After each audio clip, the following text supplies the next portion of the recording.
Just to think back about yesterday, I found yesterday quite fascinating, and the idea that we were talking about capacity building and all of the different forms that takes, and hearing from folks who were in the back row and not public speakers, but did an excellent job in helping us understand some of the ways that we can link building capacity in institutions to building capacity and furthering cultural and traditional aspects.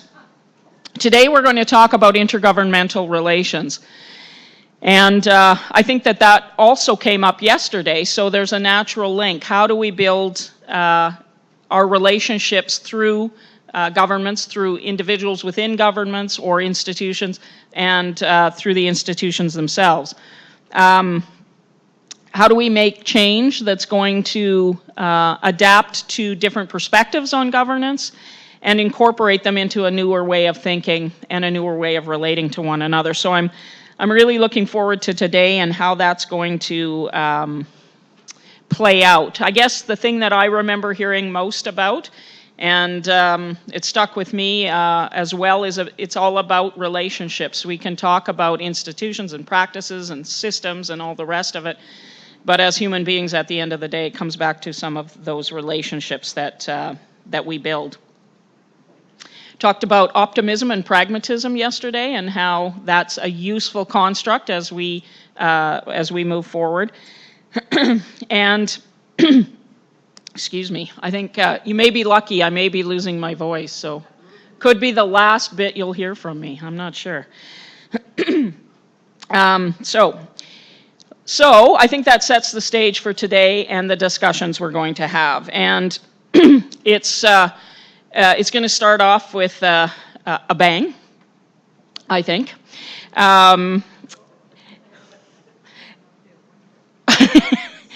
Our keynote speaker this morning is Ethel Blondin-Andrew, and I couldn't be more happy to be the person who gets to introduce Ethel.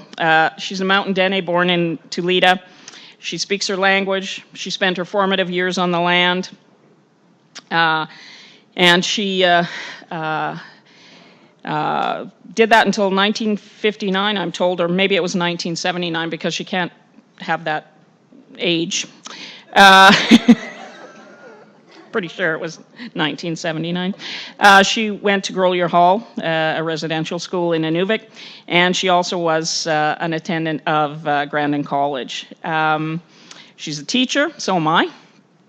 But that's about the only thing that Ethel and I share in common, because she's far more successful than I would ever aspire to be. We also went to the University of Alberta, so there you go. That's also claim to fame.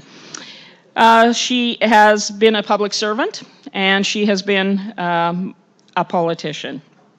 And Ethel was elected to Parliament in 1988, the first Aboriginal woman elected to the House of Commons, and she spent 4 terms there. She's well known for a number of things, but her passion for the North and Aboriginal issues across the country.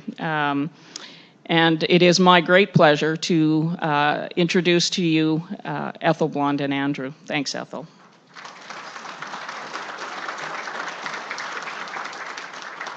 Thank you, Zoe. Thank you. Thank you. You know, I don't think success should be necessarily recognized by the profile of the position you hold. Success in leadership, I think, has a lot to do with how well you do whatever you do.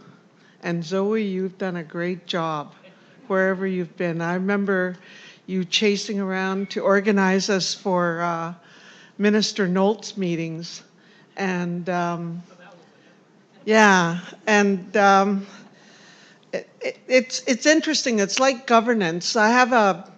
What is governance? Well, governance is what I did on Monday, and that was to, I went to a youth leadership meeting and met with the youth and elders together in Norman Wells, and then I got together with Reggie Leach and showed him how to play hockey. No, I'm joking. We're old friends. Reggie phoned me one day a long time ago, and I was in Parliament. I was on duty. I called it Babysitting Canada. You have a day where you have to sit in the House of Commons. You can't go anywhere. You have to sit inside.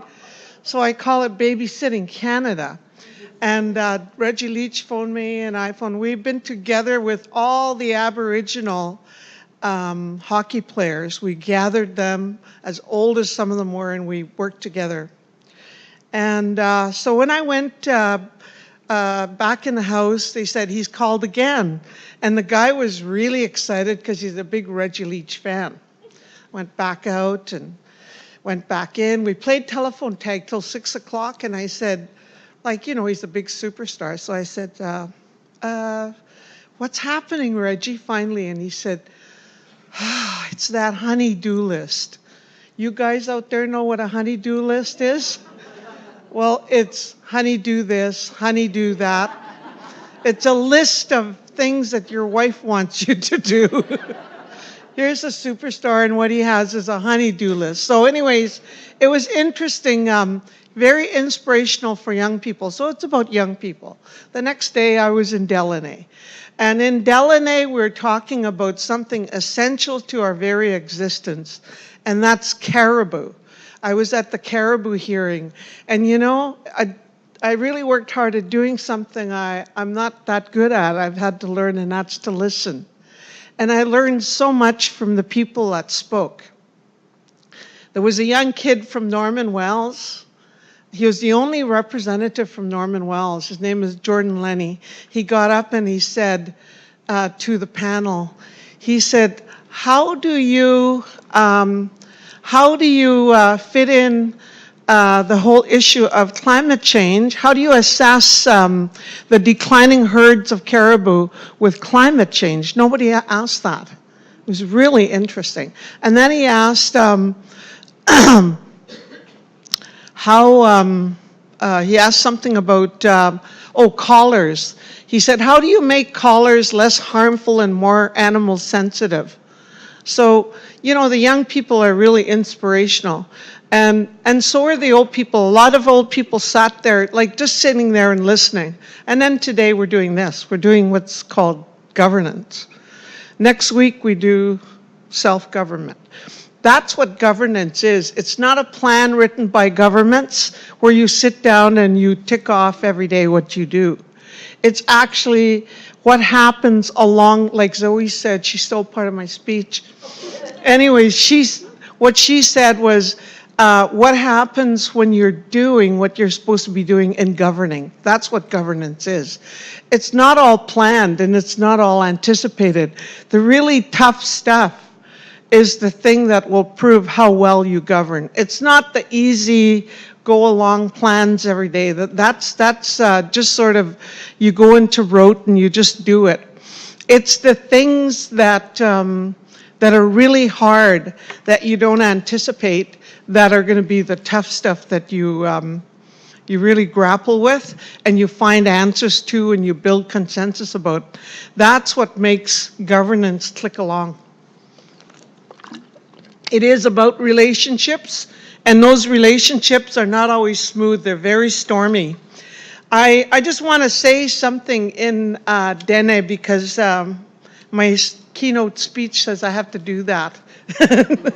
Masi Joninia, Masi Naihe at the government Nezon at the Heralat at the Jon Ninia.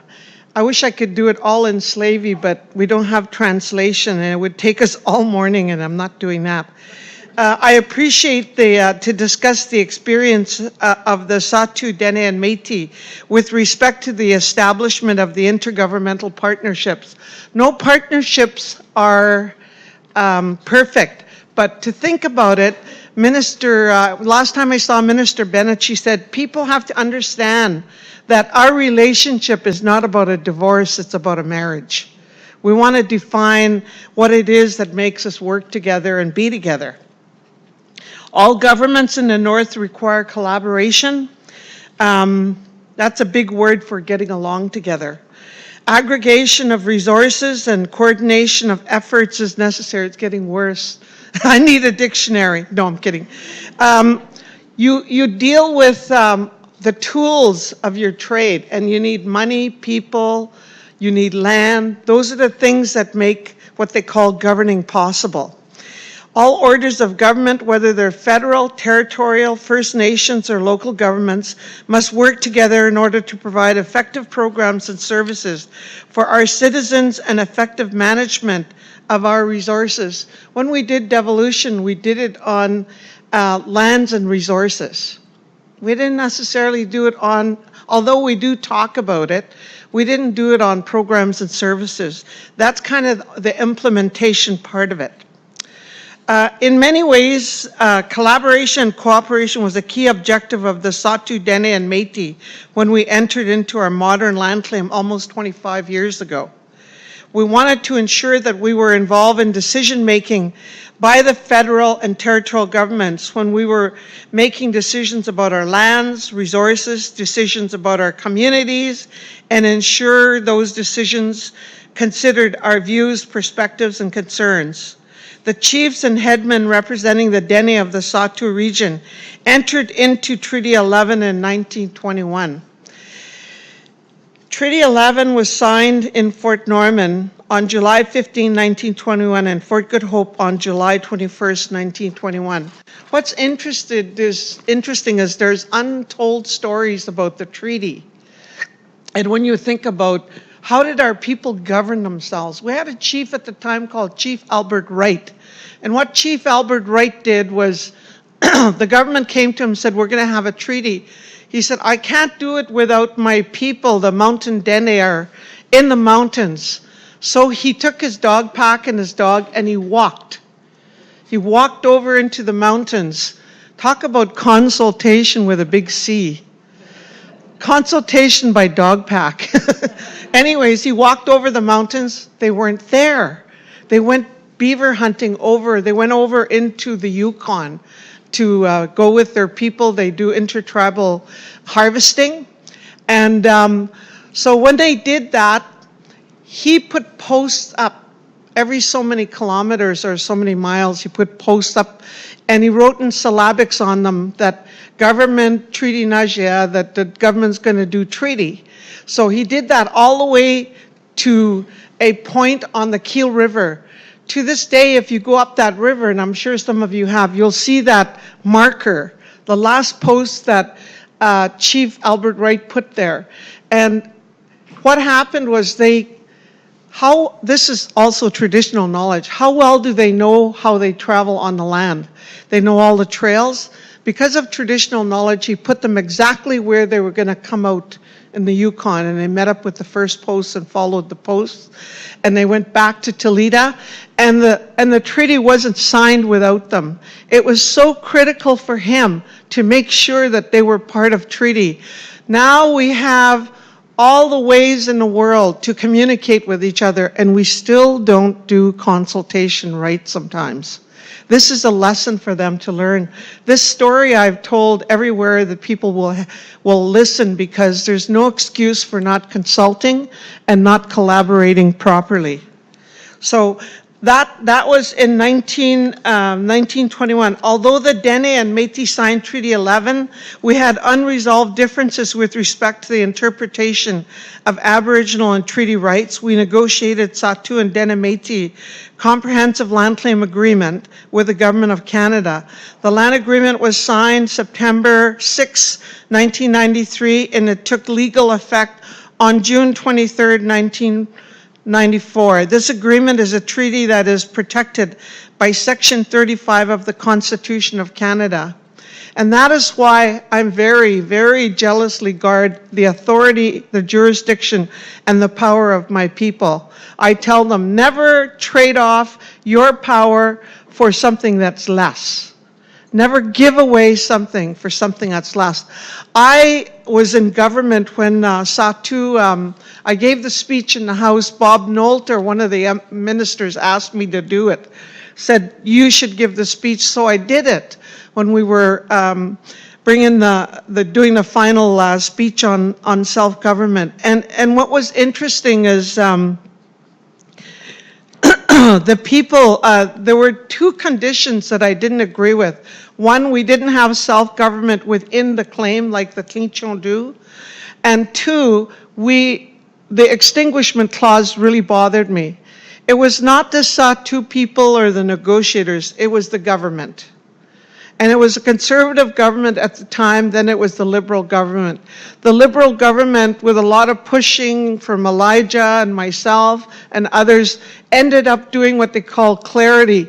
But you do, in the end, you do have to exchange certain things for, certain provisions for, you have to give up something in order to gain something. I don't want to use that word, but you exchange is a better word. And you know, I'm a student of the Sahtu claim. I love the claim. I don't think you can get everything you want. I dedicate myself to implementing that claim. That's my job. My job is to try to do the best for the people. And you know, I honor those people that negotiated, because now that every day of my life is about, first of all, we've spent all of our lives trying to prove that we have the right to be here and the right to exist. How ridiculous is that? If we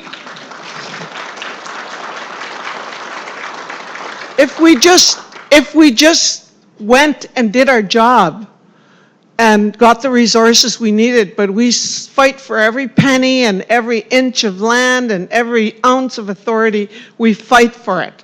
And when you get it, when you get what you get, you hang on to it. I told the Land Claims Coalition, talk about governance, I see that Clinchon here, they're on the same track as parallel, I guess, we're both doing our thing. They were at the Land Claims Coalition in Ottawa a week ago or so, and I told them that too. Don't give your power away. Be jealous of it, guard it. That's what our people did. Think about the big elders that did, our ancestors that did the treaty. Think about this, those of you that are treaty or Aboriginal.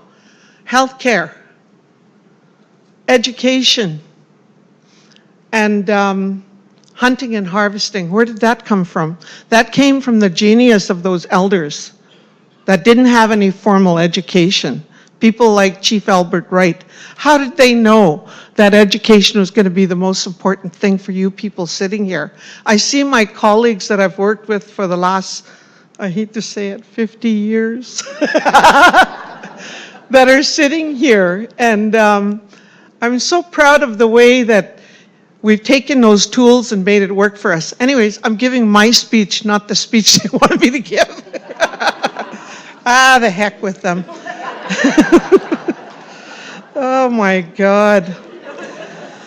So anyways, back at the farm, back on the range, among other matters, the land claim agreement provides for the negotiation of agreements on self-government. The Government of Canada agreed to enter into negotiations with the Sahtu, Dene, and Métis, concluding agreements on self-government. This self-government agreement will address the desire of the Sahtu and Métis to have self-government exercise as close to the community level as is reasonably possible. The Dene self-government was ratified last year on September 1, 2016. The Dene Intergovernmental will be operating and exercising authorities that are currently held by the Charter Community, First Nations, and Land Corporation. In addition, it will exercise new self-government authorities. Self-government negotiations are underway separately in Colville, Fort Good Hope, Toledo, and Norman Wells. We don't have regional self-government, we have community-based self-government. And it's interesting because I see David Modeste is here. He's one of the leaders from Sahtu that has seen the very beginnings and right to where we are today. It's interesting that on the self-government side, Danny Gadet, I know Danny spoke here, I think, and he's very instrumental along with a successive number of chiefs, and I, through the term of my 18 years, I've encountered the self-government group a number of times on their work. It's been a long, hard struggle. So the Tlinchon, they have the self-government within their claim, which is a very lucky thing. Henceforth, with the Tlinchon government itself, that's what they are. That's they don't have to add anything as such, but a lot of tough slugging on working with the government on programs and services and stuff like that. So when you're doing governance, the first step is not the last step. The first step is long, hard, enduring process, and it takes you to many places. I just want to skip over some of this stuff. When you talk about the evolving nature of governance relationships, with ongoing implementation activities relating to the land claim agreement and negotiation of self-government agreements, you can see that our governments and institutions established under the land claim agreement, like resource management boards, continue to evolve. In particular, our relationship with the federal and territorial governments are evolving and becoming stronger. Well, I know we're becoming stronger. I'm not sure if they're becoming stronger. Our relationships, the way we are, has changed so much. These relationships are not limited or defined by the land claim agreement.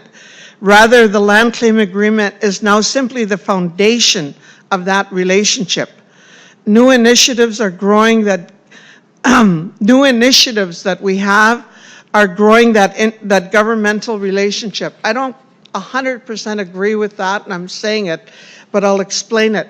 The land claims, everything goes by the land claims. It is a good document. It's the thing that my existence is about these days.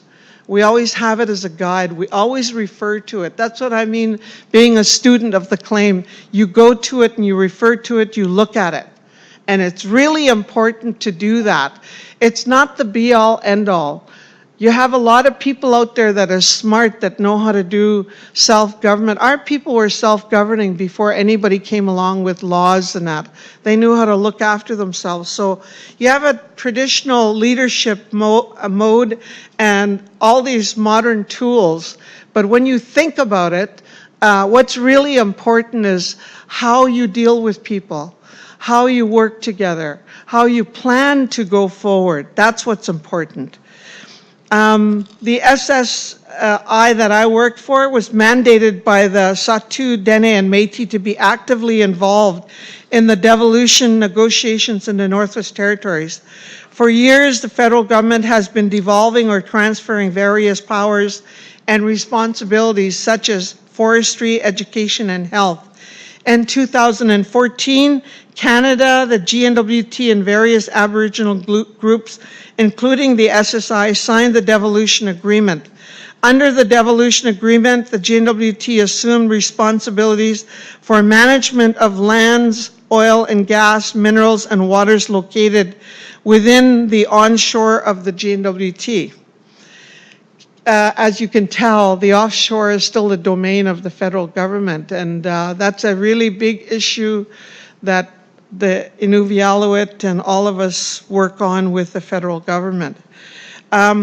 We developed and implement as a result of devolution.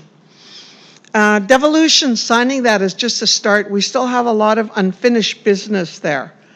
We have a benefits clause 22.2 in our agreement that they said they would enact in mirror legislation, and that hasn't been done yet. So those of you that are from GNWT, we are watching, and we know the work has started, but we're anxious about that. We also have some good things. We get money to work on the environmental and contaminated waste sites. That's a good thing. We get $200,000 every year, and it's permanent funding. And it's not enough, but it's a beginning. And what we've done is there've been, the waste sites have started work there. And one of them is actually the Dodo Canyon contaminated waste site has brought Toledo, Norman Wells together.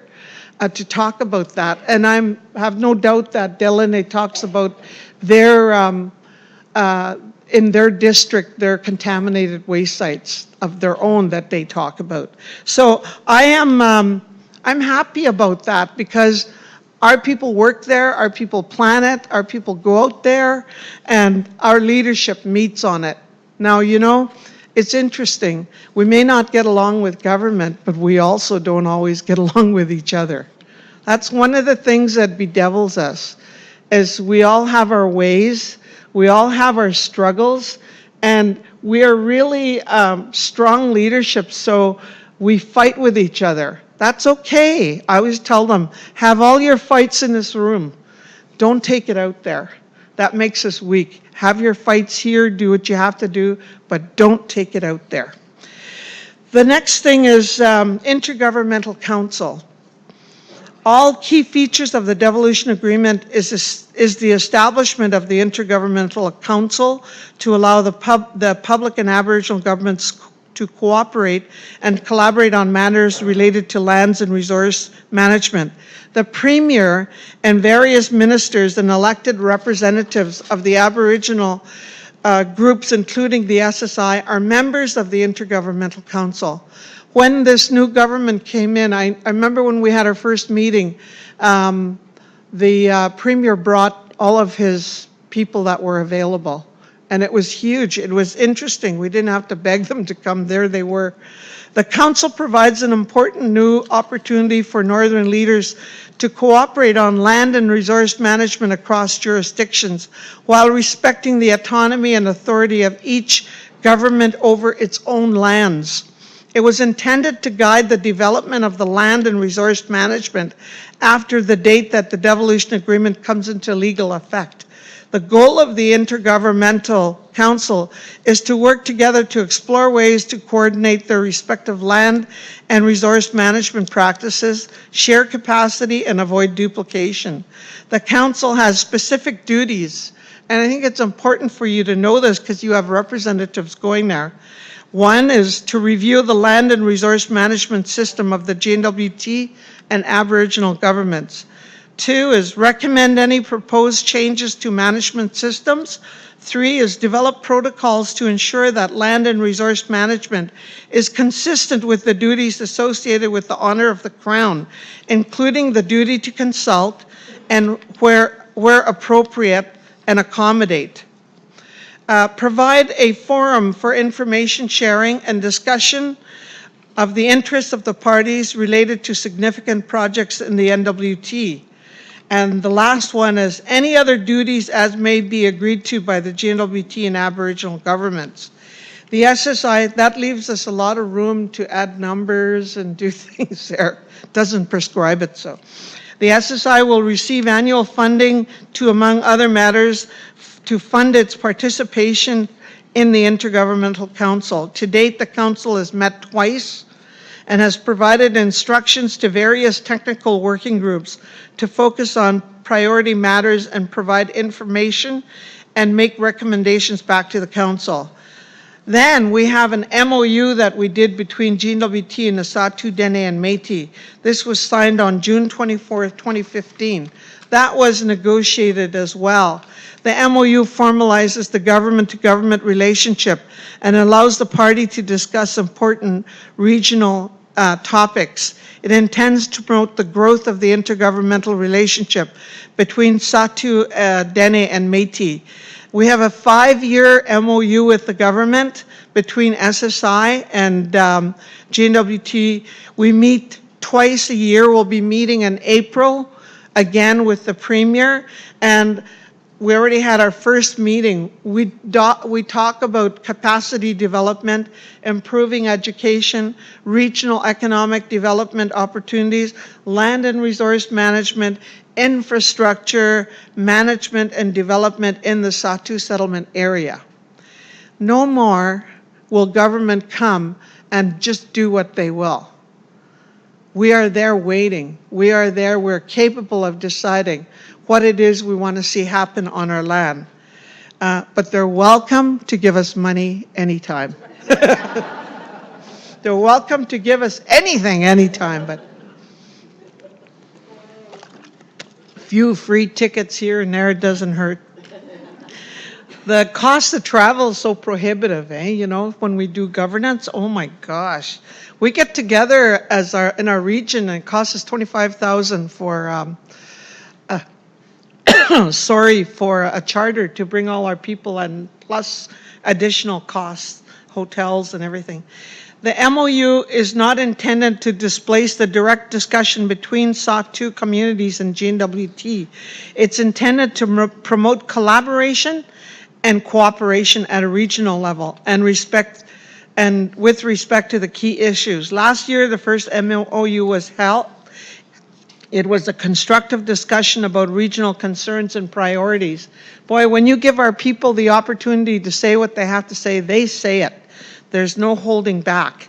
In closing, I just want to say the evolving governance relationships among the Sahtu, Dene Métis, and Canada and GNWT, based on the land claim agreement, are unique in Canada. They're different. I notice how different we are when we travel to different places.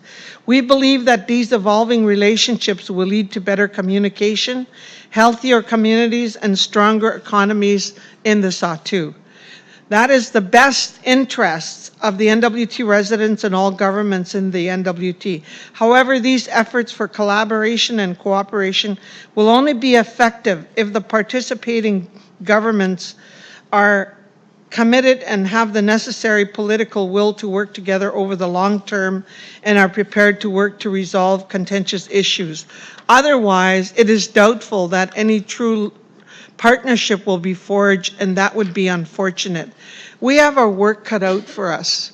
Governance is something that happens every day. It's no longer a concept. I always tell people when we come to have a discussion, remember, you start out with concepts, then you go into the policy, you go into the planning. All of a sudden, you have enacted something. You've created something. And it has to be functional. It has to work properly. That's what governance is about.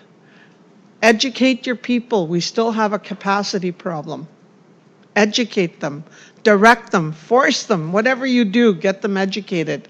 And diversify their education. They can't all be social workers or teachers, or get a few engineers, get a few scientists, get a few people that can go out there and mix it up in mainstream.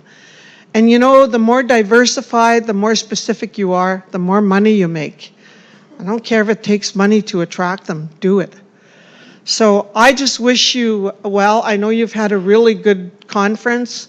I know that I've heard from a lot of people that I've run into that they're really satisfied with their participation.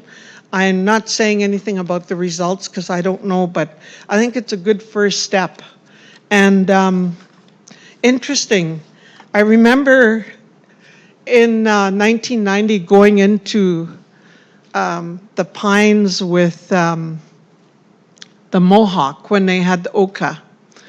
And I start laughing because I was sitting in a boat with Jean Chrétien. He wasn't Prime Minister yet, he was the leader.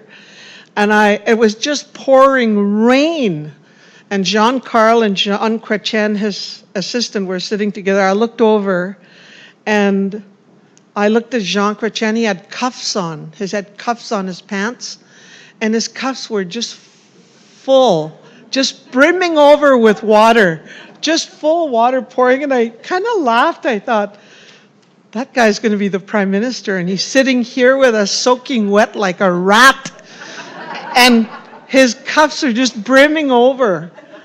And it even gets better. We went to a big hall, had a big meeting. Then he said, to Eddie, let's go to this Pines and go and see those warriors. So they led us up the hill. And Jean is in such good shape, right? So we're going up the hill and they have those cement abutments every so many 100 feet. So I scrambled over it and the others scrambled. Jean just sailed over it. We're going up a little hill. All of a sudden, a frog came out in front of me. It just went, boop, boop.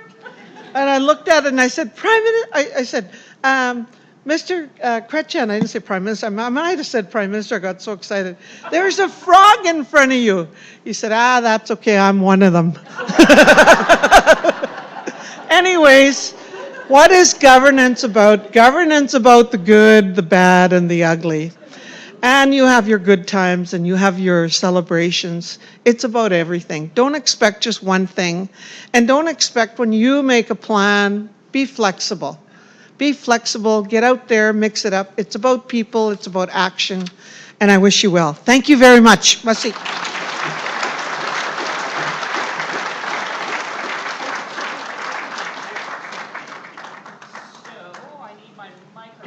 You know what she said?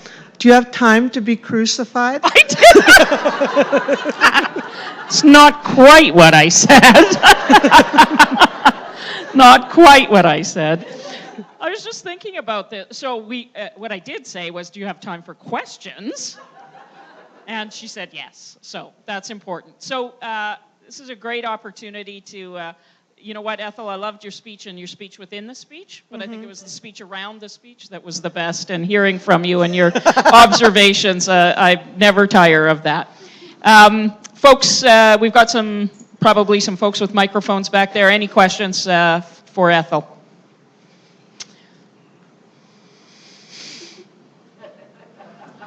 She said she would be crucified. Okay, here we go. Uh-oh. Thank you so much, Ethel. That was wonderful. So you and I are about the same age, sort of. When do you turn 65? No, but one of the nice things is to sort of look back on a life and some of the important experiences that we've had that have really helped us. And I'm, you know, as you've experienced the governance journey from politics, administration, the community work that you've done, what was kind of a turning point for you in terms of where you know, sort of got comfortable with all of the challenges and sticking with all of the challenges that one faces every day in trying to make life better for people around you? Was there a point where you really wanted to give up, or a point where you finally went, I know why I'm doing this, and this is what gives me the strength to keep going? Well, it wasn't a day that I was sitting in the 16th floor of Hull in the and my staff said, Phil Fontaine and a few chiefs, the regional chief from Manitoba, are coming in. And so they show up. There's 30 ugly chiefs. Sorry. They're mad. I could see they were mad. No Phil Fontaine, the great peacemaker. And they were really pissed. And they came in, sat down, and looked at me. And I was being myself, nice, and saying, this is what money you get, we don't care. This is what we do, we don't care. And it was so rough that I started crying. And my main person from Manitoba, who's Deborah Pratt, came and kind of talked to them and rescued the day. And so it wasn't that day. And the thing is, those things happen. I guess one of the things that I accepted is, unlike Donald Trump, governance is about politics.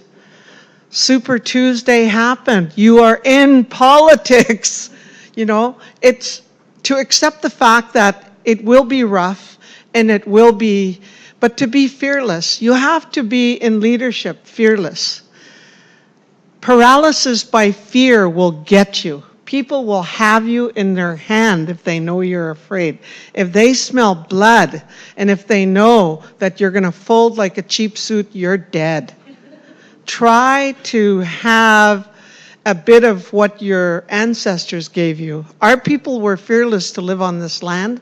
They think it's nothing. They think it's, and they were fearless to deal with each other, intertribal, and they were fearless to share and to be generous. So that's what we have to do.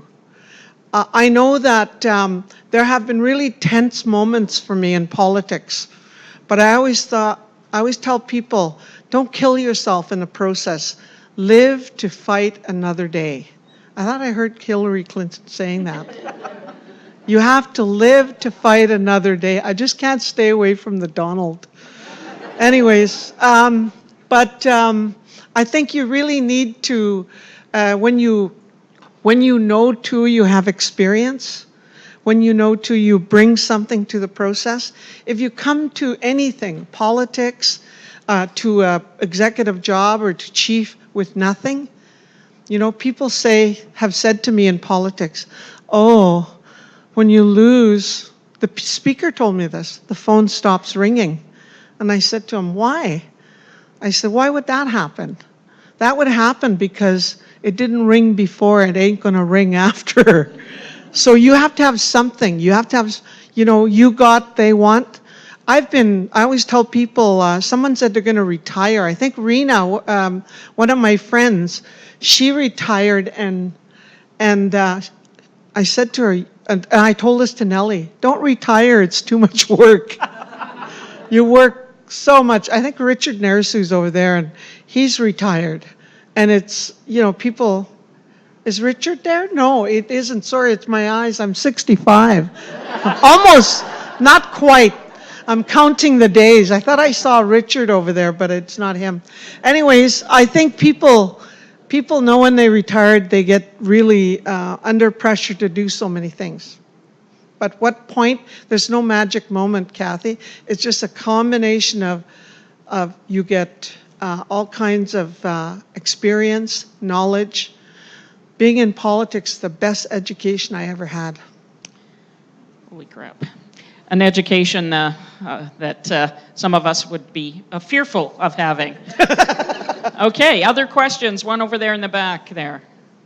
Uh-oh.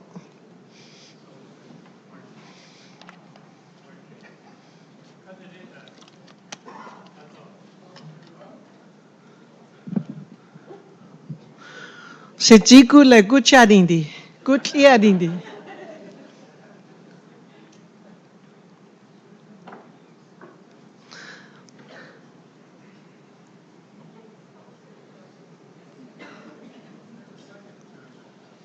See, this is where that technical advice that I had, is it plugged in, is it turned on? Okay, Hello. Sam, there we go. Good morning.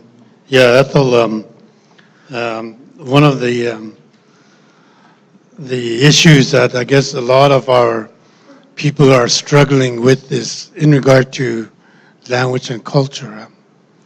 And we're losing it at a pretty fast pace.